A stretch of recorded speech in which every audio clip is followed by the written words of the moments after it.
to appease everyone's appetite, but it's like saying. Just dialing it in like the old school TVs. There's nothing like welcome balls. to the ultra limits and all that shit, folks. Welcome to another HotBox podcast. Tonight we'll be talking lag dank with myself, Buzz, Dan the Grow Man, Myrtle, and Jules. Hello, back Hello, again. everybody. A short interlude. Back from the snow. Yeah, back from sleet and snow and -6 at times and wind chill factor and Northern Europe. And now we get back to Joburg and there's been 60 mil of rain since we arrived. Listen to it, it's cooking out there. It is crazy out there. Folks, we're going to get straight into it. Jules and Myrtle, like you're saying, you have landed from Vienna. Why were you there? What was the deal with Vienna? Because Vienna's like very taboo at the moment. Exactly. No, we didn't go. We certainly thought of that every time we ate a schnitzel or a bratwurst or whatever. The food was amazing. But you know, they say that there's an 80s song for every moment. And I think when it comes to the United Nations, it's just a case of, oh, Vienna, you know, it's the same old thing. So we went to the United Nations in Vienna at the International Centre. They've got a huge, big building there, and we attended what is called the 61st Commission on Narcotic Drugs. Yes, like. So all of the countries that have representation at the United Nations send their relevant departments there, and then there are also a number of NGOs that are invited to participate as part of the civil society forum at these huge meetings. Doesn't it sound interesting? Yeah, so Wow. you have two sets of meetings. The first is what are called plenary sessions. So that is where the actual Laws aren't changed. laws about drugs are not changed. Yeah. And what's unique about the CND is that the countries vote on consensus. So you have these plenary sessions where they discuss and present their various options. Then you have something which is called the Committee of the Whole, or COW. Yeah, it makes your eyes water, that committee. Committee of the Whole. And Yeah, look, this has to be the most boring thing that you've ever seen in your life. So all the countries and their delegates meet in a room, and they have a huge big screen, and then It's a horse trading. Yeah, they roll all of their various drug policies through, and then they discuss the wording of those. So then they say, okay, should we reschedule ketamine? And then they say, no, we don't want to use the word reschedule, we want to use the word decriminalize, or la la la la la. So there's 3 different sections to the meetings. The plenary sessions where they discuss the actual policy, the Committee of the Whole where they discuss the wording of the policy, but then by far the most important and exciting part of it was the side events. Every day there are sort of 8 or 10 different side events, and that's everybody from Sam in America, the Safer Access Dreadful Prohibition people, all the way through to organizations such as INPUT, which is the International Association for People Who Use Drugs. So the side events are the showcase of the various NGOs' work around the world, and that is really the most interesting part of the meetings. Yeah. Yeah, it's full of the people who actually use the drugs. Yeah. Because there's 2 distinct sides to it. The people who make the policy about the drugs, who forget that they use drugs every day because they're not illegal. And then there's the guys that use all the drugs that are illegal. And they are the ones that are trying to push for change. And they change really quickly if they want to, because 12 drugs were rescheduled, put into the schedule in 4 days. But it's taken 100 years or 70 years not to change a damn thing about policy. But they can schedule a drug really freaking quickly. Yeah. And do you feel like, I know we're all like weed before that, but was there a sense there of the next big drug to be legalized or decriminalized? Because one of them. Weed must be a bit sort of old news, I imagine. No, weed's still people. It's very much there, and there was a lot of side events about it. Yeah, the most, by far, the biggest delegation of people representing a particular drug was weed, but there was a lot of talk about psychedelics. For therapy, so there was talk about mushrooms, ketamine, LSD. Support psychedelics. the MAPS Association, which is the Multidisciplinary Association for Psychedelic Studies. They were like really well represented there. They're very well funded. Great young people, all in their 20s and 30s. It's Students for Sensible Drug Policy. So they've been in the States since the late 90s, but now they're getting caches all over Europe, and it's literally university students that want change on drug policy. And they are invited to meetings at this level.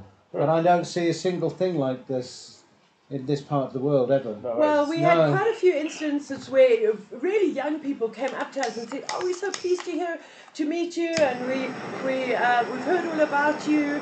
And it was generally somebody from Students for Sensible Drug Policy. The Austrian young lady was really, really nice.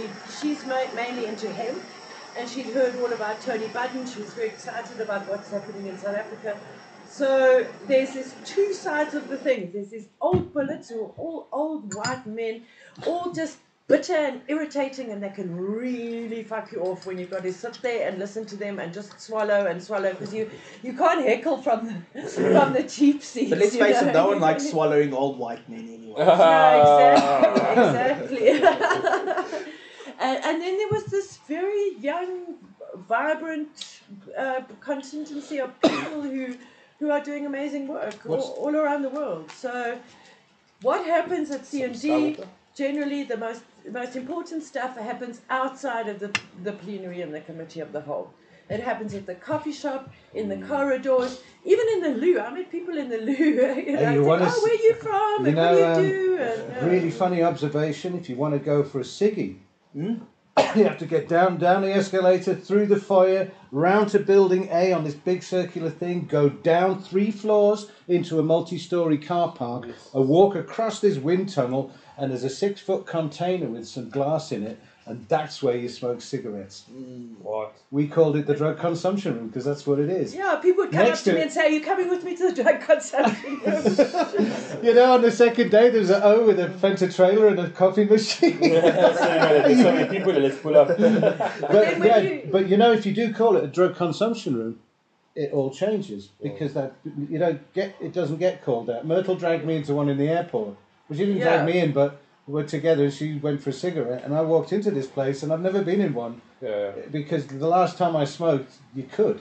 Everywhere. You know, everywhere. Yeah, Even I remember smoking on a hospital. fucking plane and putting the ciggy out in the ashtray. I remember those ashtrays in the airplane on the front seat. I saw something so cool the other day. My squeeze and I were out thrifting, and I should have so bought it for the studio. I regret it in hindsight. Maybe it'll be there. It was one of those old zombie killer ashtrays from like the 80s or 90s. Yeah. Probably, like you said, you could smoke everywhere. But it was a SAPS one. Did you get it? I should have. In hindsight, maybe yet. Maybe yet.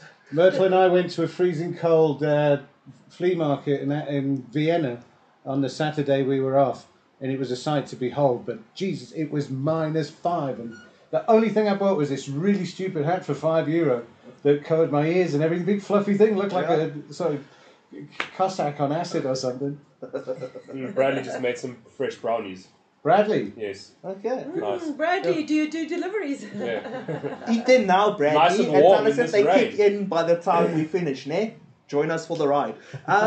So while you guys were in Vienna, you did a little stopover in Amsterdam. We certainly did. Yeah, sure. On the way there, we had quite a long wait before our flight to Vienna.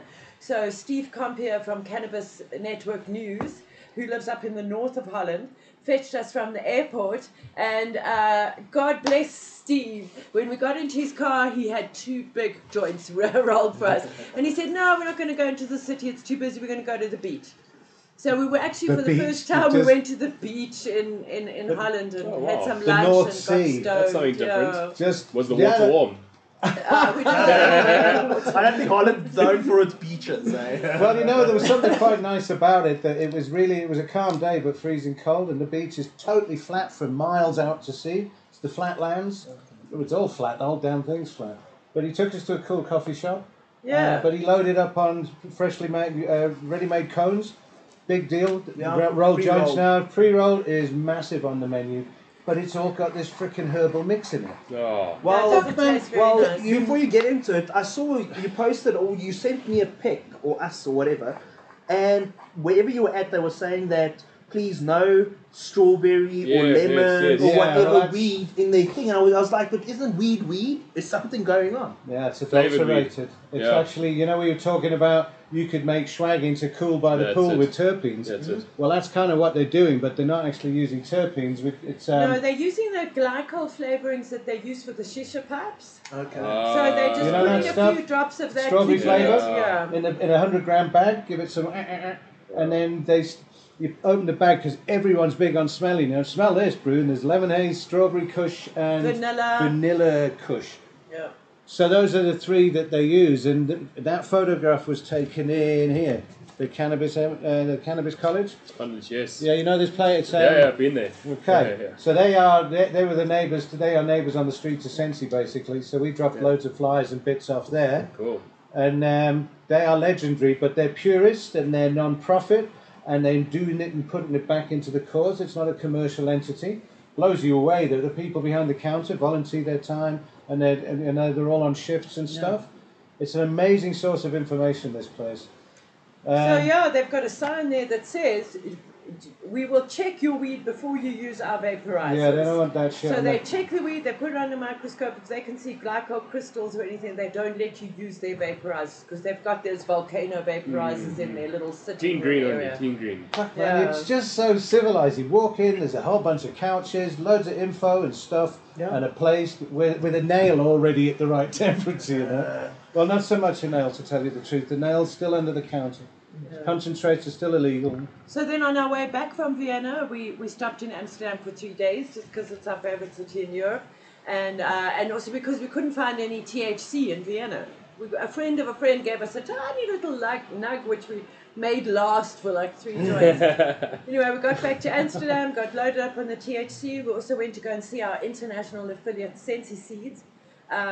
We had a great meeting with them. It was great to see them again. You know, there's these huge big cannabis businesses all around the world, but these guys actually give back. You know, they've got 2 fantastic hemp and marijuana museums, one in Amsterdam and one in Barcelona.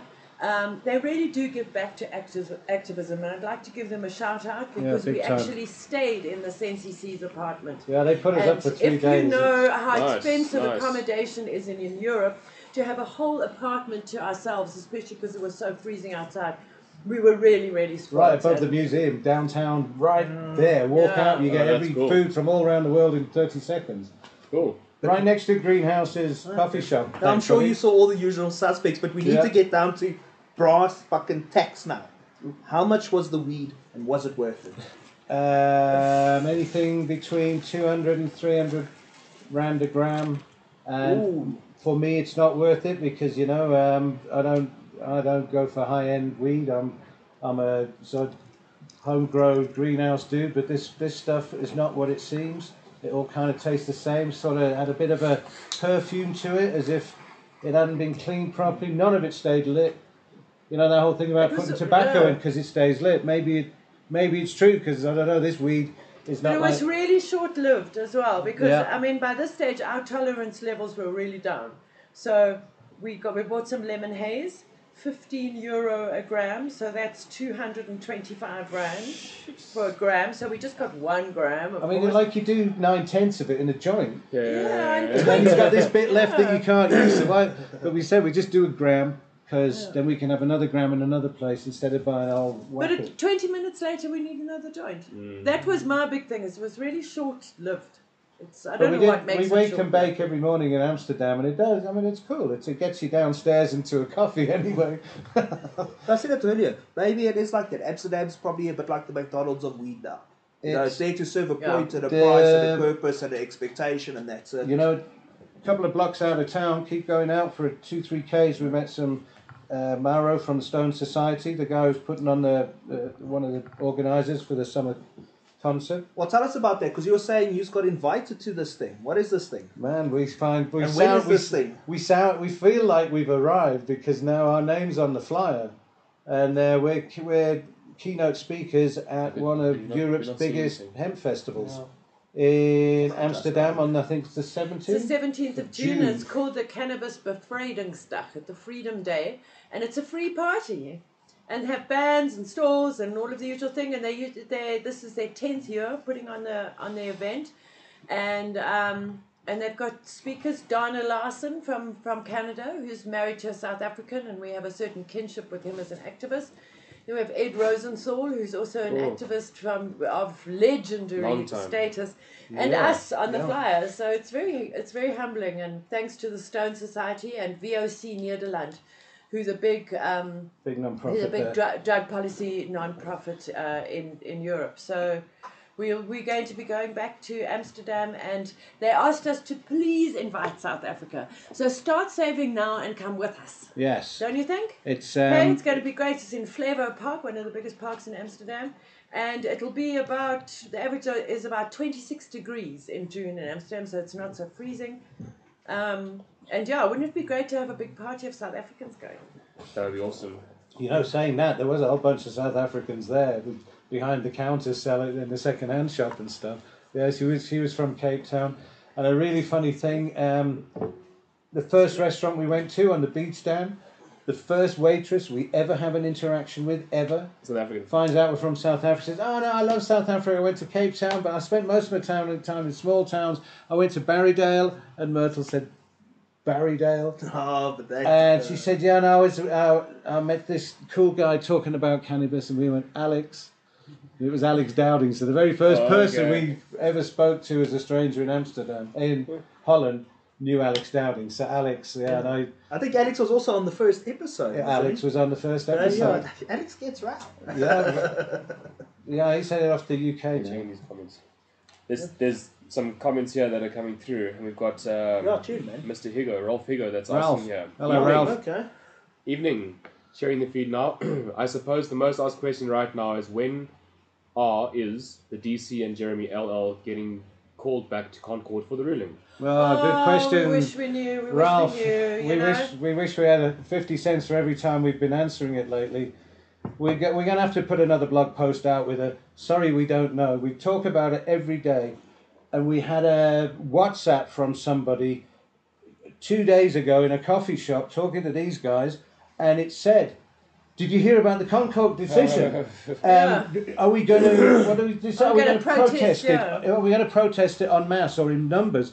And our hearts dropped. I showed her Myrtle the phone, and these guys are still talking about weed and CBD and stuff, and the coffee shop industry and everything. And we're going. But we were actually a little bit worried that the ruling would maybe come out while we were away, because that would have been a bit disappointing. But we're home now, so come Concord, let us know.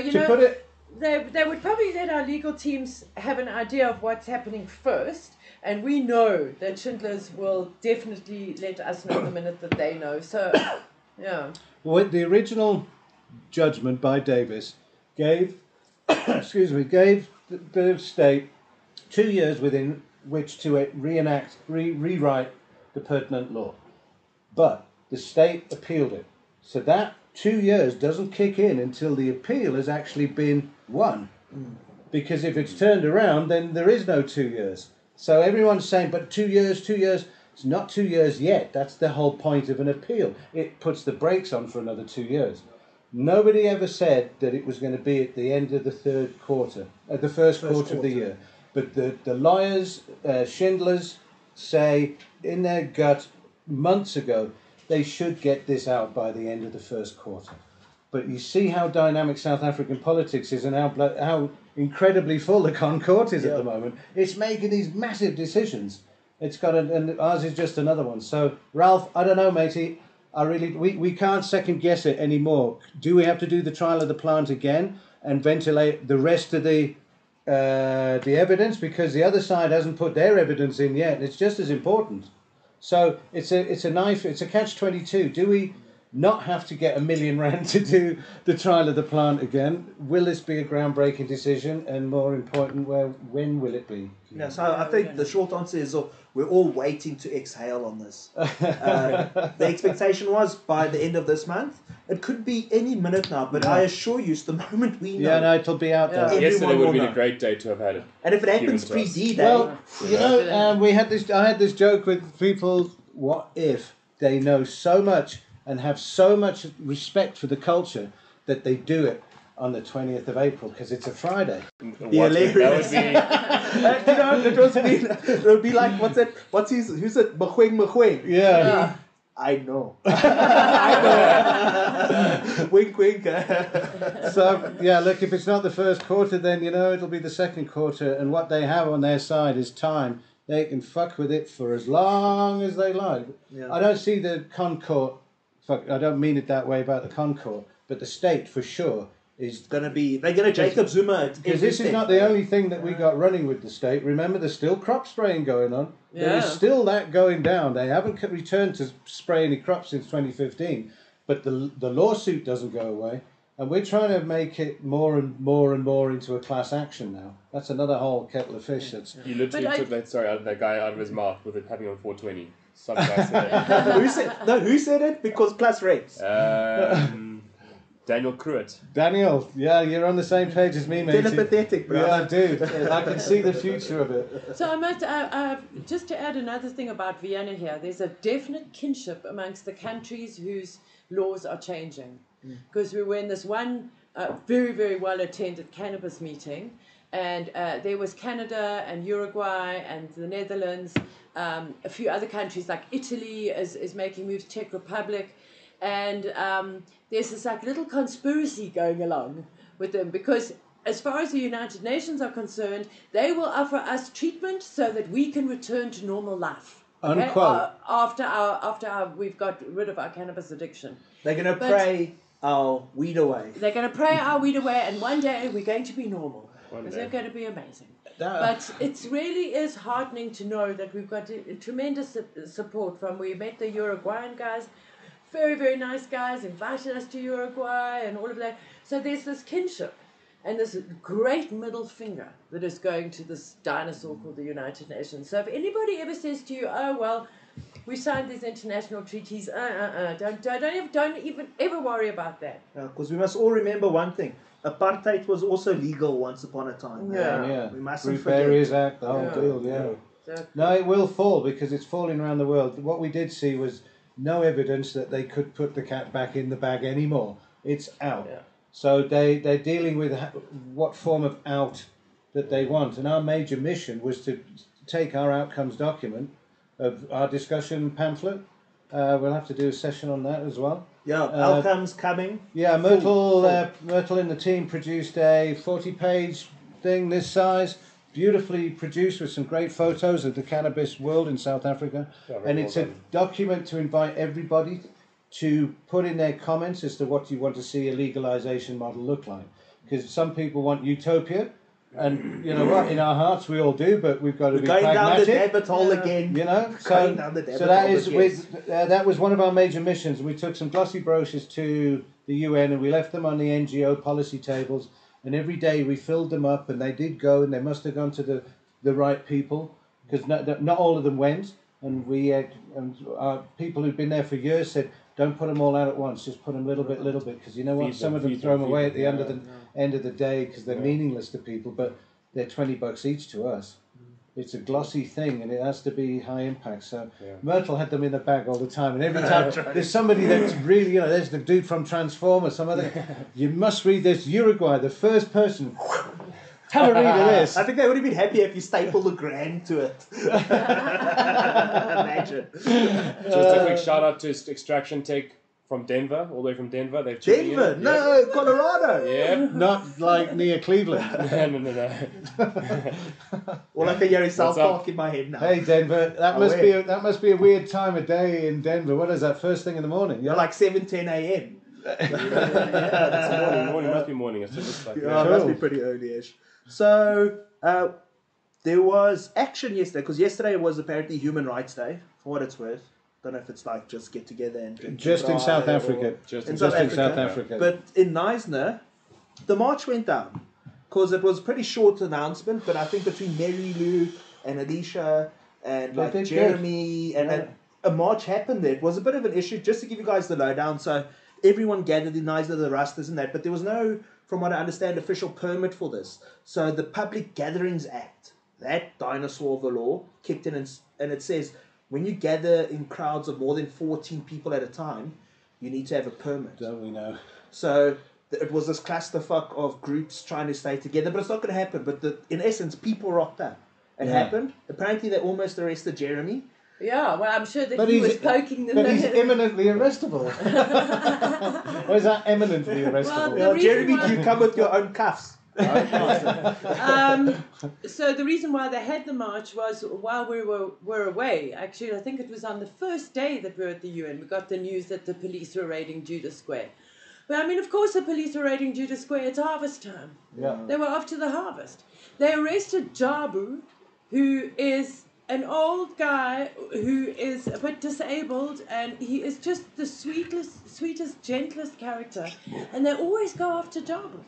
I think they kept him in jail for a night, and Knysna has now had enough. So thanks very much to Sister Kerry McKenna from Judas Square, Mary Lou, to Julie at the, I can't remember the name of the place, but I think it's Knysna Pled Ads, who always supports us, and she put an ad for the march out.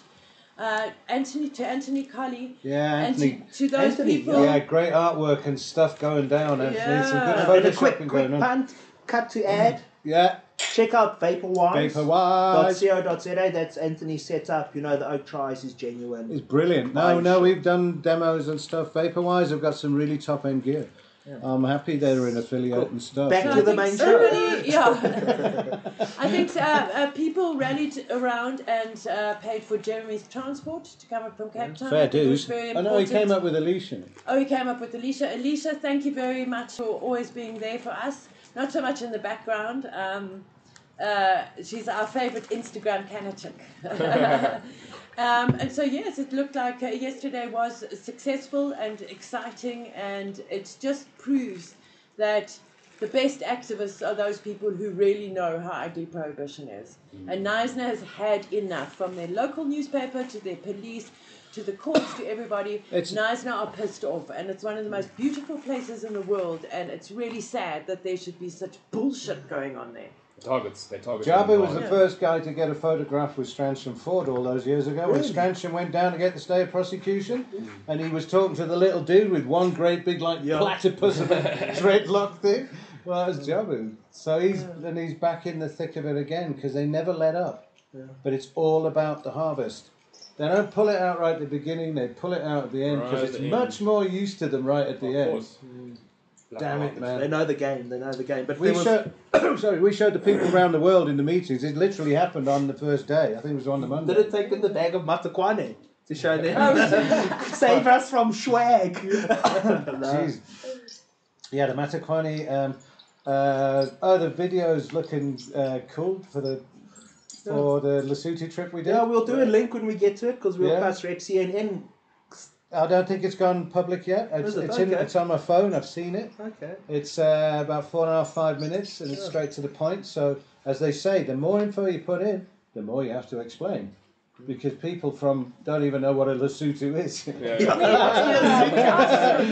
We asked quite a few people, like, do you know where Lesotho is? No. But you know the picture of the three of us in the big field? Yeah. Well, I was proud to show everybody that picture, because that's all they want to see. That's what they want to see. They want to see indigenous farmers making it happen, because let's face it, that field was destined for fodder mostly. Of course. It was going to go to cattle. No, they sell that shit. Well, we had this we had that chat. Okay. Guys, check episode or two ago. Go tell us what you think about what number are we on? What number podcast are we on? Is it 10 or 11? We're 11 now. 11. Yeah. So that is their 20 coming up to 30 in a row. Wow. All of a sudden it'll be a year. Jeez, that's pretty good. Yeah. It's growing old. You know, you think about Denver coming in to say hello, and we're like 32 episodes into something, and you see the length of some of the podcasts. They've been doing it for years in Denver. It's like ingrained, isn't it? No, we still don't say They're way ahead of us. We're getting there. Yeah. I reckon. We can. Thanks to folk like us. Just like us. By Mary Jane, eh? So, Tony Budden, for those who don't know, Tony Budden's basically the hemp man in SA. You know, and he's done a good job of marketing himself like that as well. He's recognised, he's respected for good reason and that. But he put out a post this week, and it really resonated with me. And it might not resonate with everyone out there because you're not in the same position as us, but I think in our circle, I'm just going to read this out. How many hemp canna folk are feeling this now with so many people trying to get into the industry?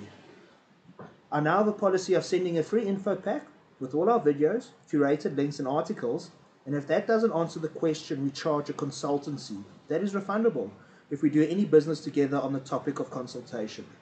Most people accept this easily, and it makes me wish we had done this earlier, as I cannot tell you how much time and info we have given away for no reward. This is not around convincing people of the benefits of cannabis, but to people already convinced but now who want to learn and get involved.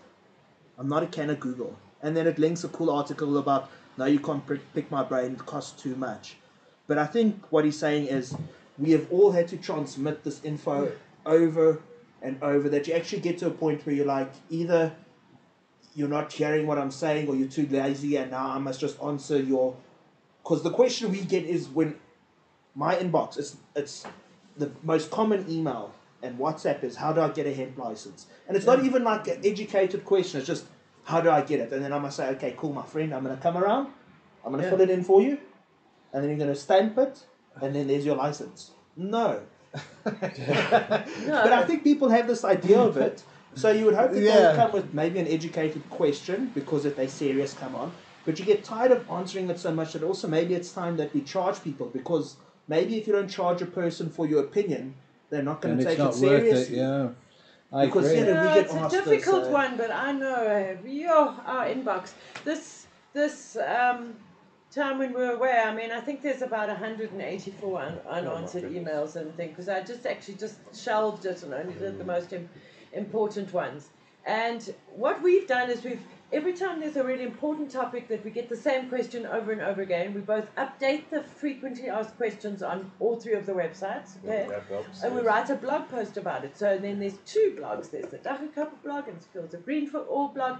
If you think license, I should ask the DC, or I should ask Fields of Green for All, then just go to the blog and see if there isn't a blog on there, because each one of those blogs will have a link out. Yeah. And we've been Jules and I have been doing this writing course, because we sometimes get complete blocked as to what to say. You want to write about this topic, and then you look at again. That's the thing. It's a finite amount of topic. Because you know what we're doing to ourselves? We're doing this very gradually. It's like when you cook a frog or whatever. Yeah. Because if you say a word very quickly, a lot, you forget the meaning of that word. Have you done that to yourself? Yeah. We're doing that to ourselves about the word cannabis very slowly. Yeah. It's like killing it. We're going to boom, that word's just going to be just used. make a pre-made template. Well, that's what it becomes inhumane. It becomes like a robot reply. Yeah, because and that sucks. But they must understand that if they're going to ask the same thing, that can be easily answered by just doing a bit of Google research, because Google is literally where you get everything. Well, the thing is, you can get everything. You need to give them some guidance as to where it's not. Of course. That's why we've got the blog post. Concerned you on fruitcakes for... Yeah, and we've worked out, on an average, we spend between 3 and 6 hours on each blog post. So there's our donation to the cause, as it were. There are 3 to 6 hours of work. There's the blog post, there's the relevant Google links, there's the 20 links out of every conceivable conversation. I mean, I also would prefer a human response. I really would. I don't like those automated responses. Well, it is. We pride ourselves. If you get an automated response and it's a kind of like, just, this is what it's telling you to do something that's so obvious, then it's kind of... Yeah, look, we've answered every single email for the last 8 years. We've had Keep to, because you know what, every one of them is unique. It might be the same question, but they're on a different medication or something, or what was I haven't got my phone. What just came in now when I woke up? I promise you it was, how do I get a license? No, it wasn't. It was a mother and a son. It was just heartbreaking. Oh no, it was a husband. The neighbours have snitched on the guy, and there's pressure for them to move out of the area because they don't dig this dude. And she says, but he's such a nice guy, we never fight, and everyone else does. And he smokes at the weekend because he's stressed out. And I like him when he's stoned, and so do the kids. And the fucking kids. It's all about the kids. They want to take the kids away. The people in the area say they're no good as parents because of these two kids. And your fucking heart, all you're doing is checking Messenger in case there's a bust or something. And that hits you, that there's still this whole deal where people think it's better to take their kids from their mothers than grow up with weed. Honestly, what I think we should do? Serious, I don't know. you know how there's the Nigerian 419 scam? Yeah. We're going to start the South African 420 scam. And when we say to Oaks, come get the license. Just give me the administration fee. You'll get it in the mail, registered post in 10 years. Yeah, with a hologram. Because also, I wonder, I think people are going to take advantage, because also, if you're not going to be educated enough, I respect that people come to us for the questions, because we've worked a lot to do that, to be able to answer questions honestly, and always give a free answer where I can. There will come a point where I get sort of Tony, where I'm like, if you really want my opinion, pay for it. Because also, every time I give something to this, I take it away from that, which has become a big thing for us, because time is precious. It's just whizzed past the last 10 days, and like Myrtle says, there's 180 emails, because you're out of your office zone in your mind, because you're dealing with just 12 different nationalities who all are gracious enough to learn English. Yeah. Most of the people we're tuning here, they're speaking a second language. It's amazing. Yeah. And you have to concentrate as well because of that. And you really get to hear what they say, because they're saying it in their varying degrees of English. Yeah, it's been very... But this, paying for the knowledge, I haven't found a question yet that I could actually charge for, because we haven't got an FAQ for it. Or a blog for it. I think with Tony it was more, it's more a case of people wanting to get into the commercial business, line, they want to farm this shit and make money. Yeah. Not just hemp, I just want to get into the weed too. Yeah, I just want to grow it. Oh no, we get it all the time. They want you to get all the equipment. Tell me what do I have to get? How do I do this? What's this? Tell me this and that. Yeah. And then just set it up for me and everything. And you're like, at that point, that's where you kick in with the. That's a big deal. Yeah. You want to set his business up, their business up, on their farm with whatever greenhouses they need and all of the shit that goes with it. That's where there's an invoice. And as soon as you bring an invoice, maybe, there's a lot of... People don't like to pay. Once you've stood there and talked to them for an hour, explaining them, telling them how this is and how that is and how you can do this, they're literally taking that, sponging it up, and they're walking away from you. And you're like, well, that just wasted I think like Tony really categorized at the end. I'm not your can of Google. Not your can of Google, yeah. So there was another story. It wasn't such a weed story, but Jules, you mentioned it, and I think it's worth bringing up, even if it's worth a minute or two, is the story in PR Log about invasive species. Now, I'm not even going to go into the story because it's irrelevant to cannabis until we think about, do you guys think weed... I know we know weed's naturalized in South Africa, which means it's been here for long enough and it's adapted and things like that. But do you think weed could be invasive? Because in Lesotho, that shit was everywhere. Hey? It's not invasive there, I didn't think. The article about invasive species is not it being an invasive species. Do you know what I can't believe that. I've just picked this up from someone we've now met at the CND, American chick that's heavily into medicine and research. So they've got CBD down to nanoparticles, and they wrap them up in some sort of nano skin, and that nano skin makes them heavier than water. Okay. The little balls that you can barely see. They're like little polystyrene balls within a sack. Little things like nodules, and there's tons of them, and they sink because nano-wise they are heavier than water, and they drop onto the invasive mussels around the coastline that they're trying to kill. I read this thing the whole it's not. way. No. I got clickbaited there, Jules. No, not at all. So I think it's but the point is that what I would like to make about it is as far as I know, it's the very first time something inside weed has been used to kill something, because that's what they're doing. The CBD reacts with. There's two types of mussels. I think they're off the Canadian coast, if I'm not wrong. Okay. So they're not giving it to the mussels because they've got cancer. They're trying to kill them. No. They're fucking everything up. They came in and they're not good for the ecology. And people are going, whoa, the amazing a myriad of things you can do with CBD. I mean, this literally is just CBD. It's not weed. It's fucking just CBD. CBD in nano form. I know it's I haven't actually found another one like it. It came to me just before the podcast, and I thought it was worth discussing, because if that's the case, then if it has been used to kill something, that's really weird. Like, So you're saying, like, if we wanted to get all that hyacinth out hearties, we need to go pour our dad into the dad. Exactly. Well, I mean, THC and CBD is used to kill the cancer cell. It uses self-destruct itself. So that's a very good point. Yes. Because surely not everything loves. No, he's put me on my plan. No, you're thinking about it. You see, I haven't even switched on in my head properly. They're probably doing the same process. It's called self-destruction on the... I don't know. You're absolutely right. No, it kills a cancer But I cell. think you can't call cannabis an invasive species because it's useful. I mean, it's a nitrogen-fixing plant, so it fixes the nitrogen in the soil, so it's good for everything around. It's a very, very good companion plant. So it's not like the water hyacinth or the guava tree or the milkweed or those dreadful things that you get up in Mpumalanga, because they take over from the natural species. And I don't think that in Lesotho you don't see anything else, you only see cannabis. Yeah, right. Because so I don't think it can be invasive, but it's a big point, the government's point against us is that it hasn't been declared a non-invasive species yet. And they try to use that every now and again. It comes up. Oh, it's an invasive species, and we shouldn't. So it's like plant xenophobia. They don't see the difference between indigenous and endemic after hundreds and hundreds of years. Yeah. It's here and it's around and it's strong. Yeah. It's hard to put down.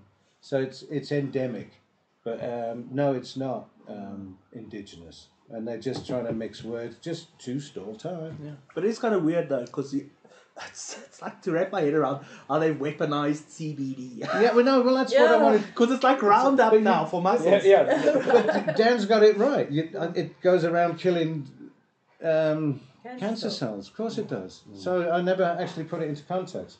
But when they start talking about nanotechnology of CBD, fuck man, when we started doing this, there wasn't any CBD. And now they got fucking nanotechnology CBD. What is it about them and the CBD and not the THC? Because they still know nothing about the effects of THC. Quantify it. Tell me what it's like being stoned.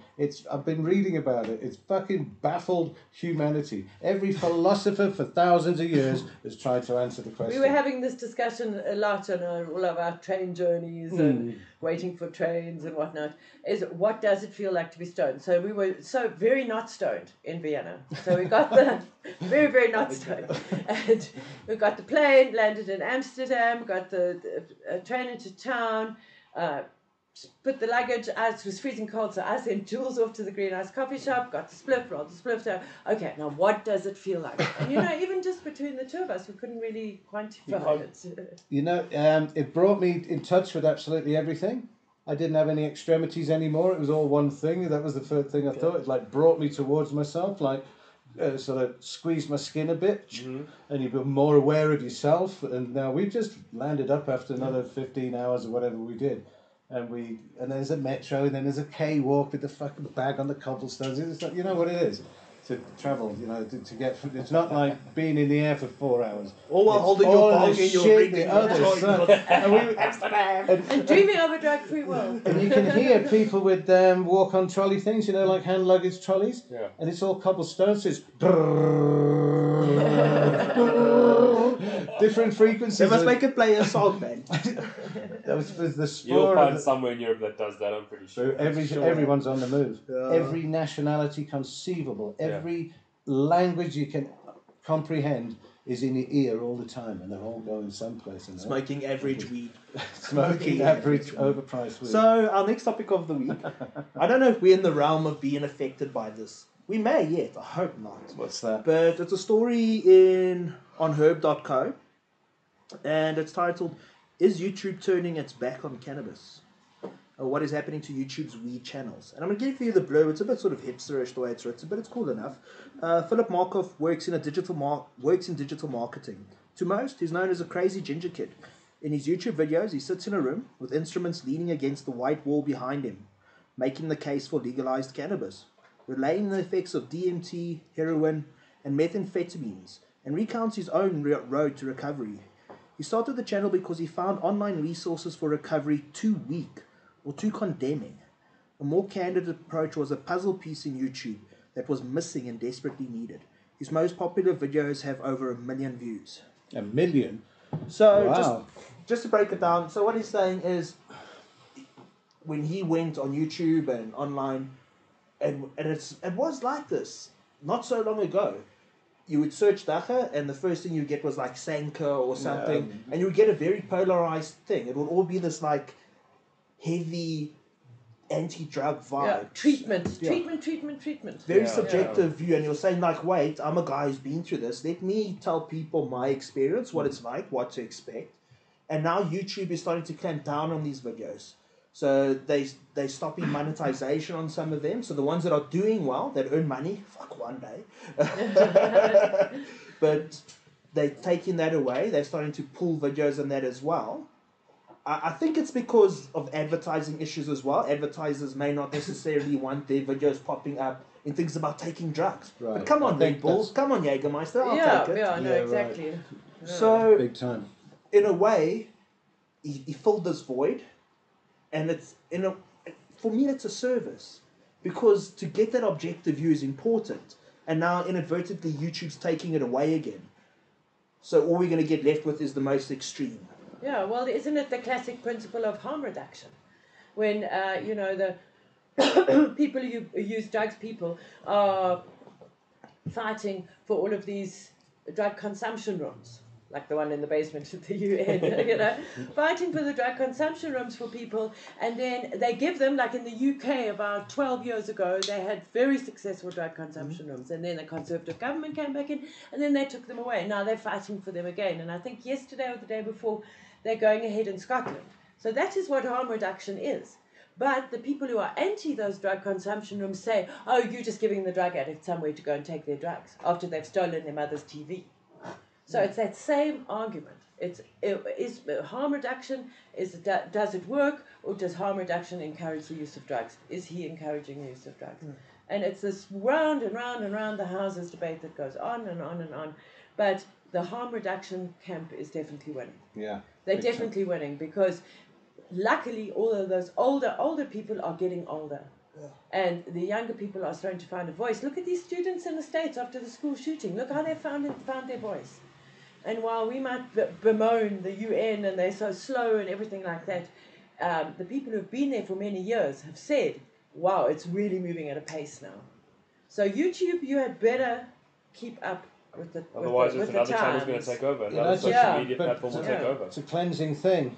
It's like they're clamping down on the right wing and political motivation and executions, and they really are taking the filth off, and maybe they so see YouTube is it like the Indonesia of social media.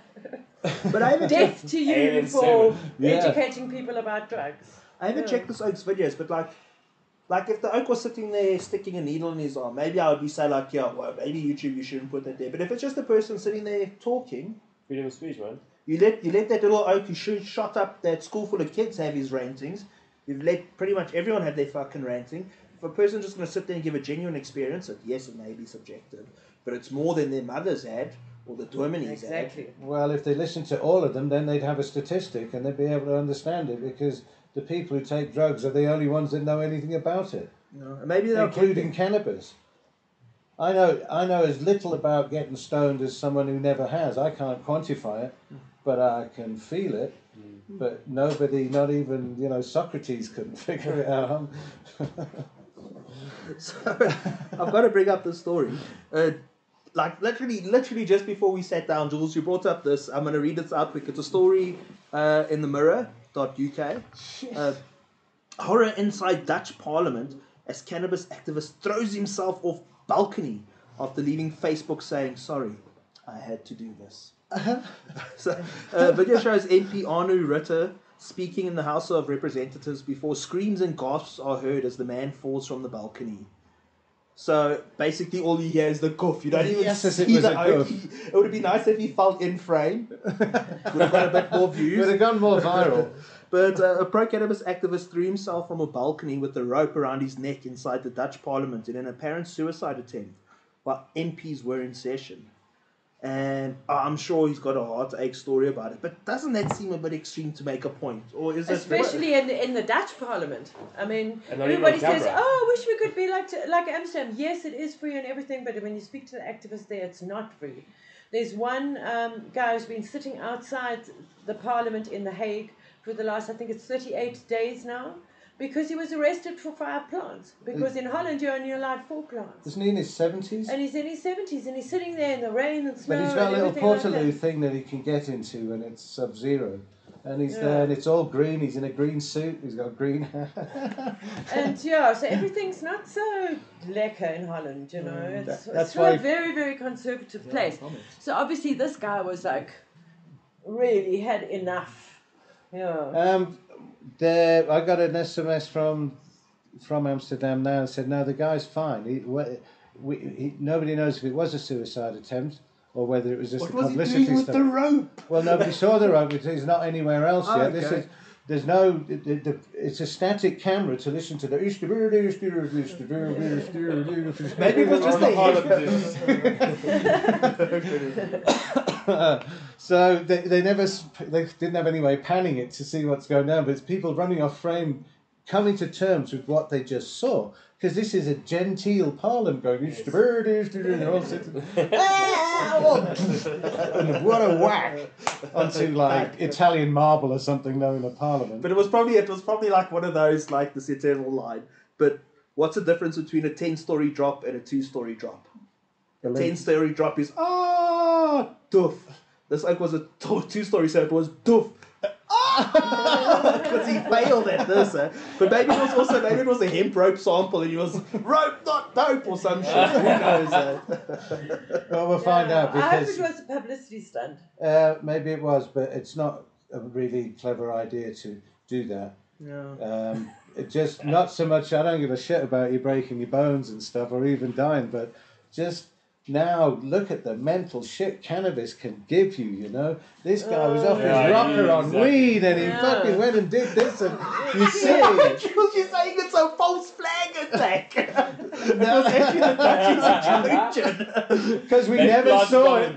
We never saw the body. We heard the thud. It's you can't pan the camera. It's a spy. Spy pushed him off. A spy pushed him It off. was a hologram. Who would actually check that was the Dutch Parliament, for fuck's sake? Yeah. I didn't. It just said, oh, here's the bird, and he was. Oh, it's terrible. Anyway, he's fine, and apparently some character, other people that I sent the message to know him immediately. So I don't know. Maybe it's on my phone. I haven't got it with me. I'll give you an update. Hope he's got some medicinal cannabis for his aches and pains tonight. Some topical cream. Let me not say anything yet because this is right. So we're coming into land soon. Just to take us to exit though, there's a story about the world's first hemp plane. So we can make all the usual puns about mile high and why drink and drive where you can smoke and fly and all that. But it's a It's actually thing. worked. It's started to work. Yeah. Yeah. I got reminded about that. They actually follow us on Dagga Couple for ages and ages. They've been working on that for years, and now it looks like that. It didn't used to look like that. It looked like a cigar. It looked this weird little thing, like a crop sprayer almost, with a big nose, and now it looks a bit different. So they've actually launched it, and it's a viable hemp product. Sure. Boeing, here it comes. Well, I wonder, do you think it'll get to that point? Because like hemp's got a lot of catching up to do in a way. Because you know it's always going to come down to money in a way. So at what point will our phones be made out of hemp things? Well, the inside of your 7 Series BMW is now made of hemp. Yeah, but that's because it's nice and it's socially conscious in a way. But that's so niche. I don't think so. I think so the niche. most sustainable method to make those inside panels is probably out of hemp. But they don't have to. It's because they want to, I think. It's nice. What, to keep it exclusive? Just to be like, oh, look, we're okay. We made it out of 15 cows, the seeds. But this little panel we make out of hemp, so we're careful with Mother Nature. Yeah, I suppose so. But I think that hemp is turning the tide in Europe because we heard that Romania is absolutely covered in hemp fields and it's busy recovering the Romanian economy. So I think that there are countries that have got a lot of land and enough water where they can produce it. I mean, at least on the scale of cotton. You know, it might not take over from plastic and all of the petrochemicals and all of that eventually, you know, now, but I think Tony makes the point that it is an exclusive thing. All the cosmetics are all for Earth mothers and sort of people who are sort of middle class, upper middle class even. they're not really affordable to the masses. And now they put it in a BMW, but one day it'll be in a ton of baccy. It will be the ton of baccy. Yeah. You think you got to get that far? I think don't one know. day. I think so. Nanotechnology is catch changing up, everything, you know, the molecular level, what they can do with something that's already strong. So you're gonna I've no pull your idea. fucking hemp out the thing, stick it in the 3D printer like Doc Brown, Yeah. fusion thing, and then it's gonna 3D print whatever. If you can supply the BMW or whatever companies with a cheaper panel with your hemp field, They'll they will take that with totally out of a, they'll Absolutely. be there like, thank you very much, we'll take, can you keep up with us though? Yeah, right. And you'll be like, well, I'll just have to. And then as soon as you do, they'll want to drop the price because now they keep, you know, you're going to. Because now your neighbour's growing hemp too. Because essentially it is cheaper. It is cheaper from what we've seen and read and what we've like everything. It's cheaper to do it. It's cheaper to grow fields of hemp than it is to do fields of whatever the wood that they would use to make the binding or the whatever it is for the wood for the door. It really is. It's simply it is. I mean, we're not going to go for like a Maybach where they're using the oak from the oldest tree in Italy. That's like exclusive. I mean, Really? yeah. No kidding. A friend of mine's father does No way. that. Yeah. I made back From ridiculous Canada, yes. things, but It's exclusive. Like they get veneers off of any wood you want. You can bring them a tree from your flippin' yard that's been there for 30, 40, 50, 100 years, and they'll veneer it off and they'll put that and they'll fix it into your car and that's exclusive stuff. Yeah. It'll be like that with weed. But that takes too. long to grow. With cannabis, it's quick and easy. The hemp Now, grows some oaks fast. might make the Chop it effort. up, put it into a car, there, mass produced, done. right, I agree. It's a no-brainer, but people who have vested interest in something else are quite powerful now. Of course. So that's what we've got to fight now. Well, then maybe like they keep saying like the Simpsons forecast this and forecast that. Maybe Cheech and Chong forecasted with that original movie where they had the T-Bird van made out of fiber weed. Yeah. The whole van. Yeah, completely, yeah. Door panels made out of hash. No, this chandelier. Do you remember the Fat Fred? No, the Three Brothers. No. They hid the weed and they made all the hash into a chandelier. This massive chandelier above the stairwell of this house they were renting to get all the hash out of the way. And it's sort of red bauble things. That was funny. Yeah, I know. It all melted in the end. Of course it did. Something happened. Somebody set a pan on fire or something in the back, and the whole fucking house heated up, and all the chariot basically melted off the. HotBox. Nowadays, hash and the dabs that you get now in extraction would literally look like crystals hanging off of a chandelier. Well, maybe they'll get to that. Exactly. Like, you know how they do ice sculptures? It's going to be this frosted dab in a cold room and a chainsaw. You And a blowtorch. 110, 20 kg block. Going to pour shots chiseled down the thing. Guys, we're about to sign out. Hash bomb. It's been a great evening. Before we sign out though, yes, guys, D-Day. Put Get that that thing close. there. You walk up right Put up that there, in go right there, up to dude. that camera. D-Day, there's the A3 poster that's going to all of our vendors and to everywhere else, so that we're going to punt it. And there's a lineup of note. There's 3 stages this year. It's a beautiful green place with loads of trees, and there's loads of shade. And there's going to be a very diverse flea market of up-to-date goods and services and apparel and information. No, I keep saying it. It's going to be dank F, guys. Really. Get your tickets. Dank F. So, yes, I've got to say this. The golden ticket. We're going to start running it next week, guys. We've got like 20, maybe 30 grand's worth of golden ticket competition It's a lovely for prize. D-Day. Dude, it's like... By this time next week, it's going to be out there, guys. Keep your eyes open. We don't even know about that properly yet. We've just flown into this. One of our sponsors has been very, very generous with a bunch of stuff, and we're going to tell you all about it next week because that is quite a tasty thing to win. And a shout out to all of our stall holders who have paid and allowed us to like bankroll this thing and actually put it off. Thank you very much to all of you, and we'll see you on the day. And thanks to our sponsors for the event. And as always, thanks to our affiliates and our international affiliates. Great to meet you all. Guys, please, Fields of Green, go check out the outcomes thing. I think we'll do a podcast about that and go through it chapter by chapter. But please like, subscribe, share. Yeah, keep going. We're getting there. Keep going. And it feels like it's getting a bit further out there. Yeah. Bye. Stay lit. Bye.